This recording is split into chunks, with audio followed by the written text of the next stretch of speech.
In 1965, in Selma, Alabama, only 2.1% of blacks of voting age were registered to vote. In order to become a registered voter, in most of Alabama and most of the South, you had to pay a poll tax, you had to pass a so-called literacy test. On one occasion, a man was asked to give the number of bubbles in a bar of soap. On another occasion, a man was asked to count the number of jelly beans in a jar. In Selma, there was a great deal of harassment, intimidation.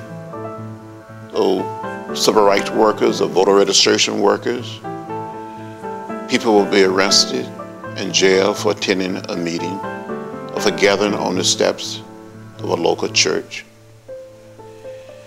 In Selma, you had a sheriff there by the name of Jim Clark. He was a very big man. He guarded the courthouse like it was his own home. He wore a gun on one side, a nightstick on the other side. He carried an electric cap router in his hand, and he didn't use it on cows. He wore a button on his left lapel that said, "Never." On January 18, 1965, when it was my day to lead a group of black citizens to the courthouse, just to get up some steps, through a set of double doors, to get a copy of the so-called literacy test, Sheriff Clark met us at the top of the steps. He looked at me and he said, "John Lewis, you're an outside agitator. You're the lowest form of humanity." I looked at the sheriff and I said, "Sheriff, I may be an agitator, but I'm not an outsider. I grew up only 90 miles from here, and we're going to stay here until these people are allowed to register to vote." He said, "You're under arrest," and he arrested me, along with a few other people. A few days later, Dr. Martin Luther King Jr. and others came to Selma, and more than 3,000 people were arrested. We filled the city jail, the city stockade, the county jail. And then about 2 weeks later, in a little town called Marion, Alabama, in the heart of the Black Belt, there was a demonstration for the right to vote. A young black man by the name of Jimmy Lee Jackson tried to protect his mother during a confrontation. He was shot in his stomach, and a few days later, he died at a local hospital in Selma. And because of what happened to him, we made a decision that we will march from Selma to Montgomery to dramatize to the nation that people wanted to register to vote. So on Sunday, March 7, 1965, after church, about 600 of us participated in a nonviolent workshop. Then we lined up in twos to walk in an orderly, peaceful, nonviolent fashion from Selma to Montgomery. We crossed the bridge. At least we get to the highest point on the bridge.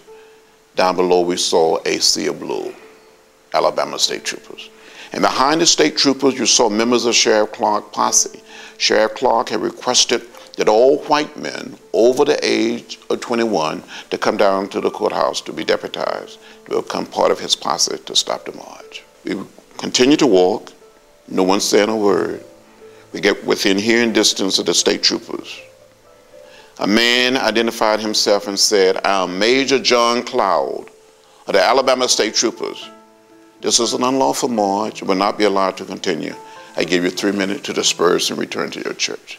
In less than a minute and a half, the major said, "Troopers advance." You saw these men putting on their gas masks. They came toward us, beating us with nightsticks and bullwhips, trampling us with horses, releasing the tear gas. I was hit in the head by a state trooper with a nightstick. I had a concussion at the bridge. I thought I saw death. I thought I was going to die. Almost 42 years later, I don't recall how I made it across the bridge, through the streets of Selma, back to the little church that we had left from. But I do recall being back at the church that afternoon. The church was full to capacity, more than 2,000 people on the outside trying to get in to protest what had happened. And someone asked me to say something. And I said, "I don't understand it. How President Johnson can send troops to Vietnam, but can I send troops to Selma, Alabama to protect people who only desires to register to vote?"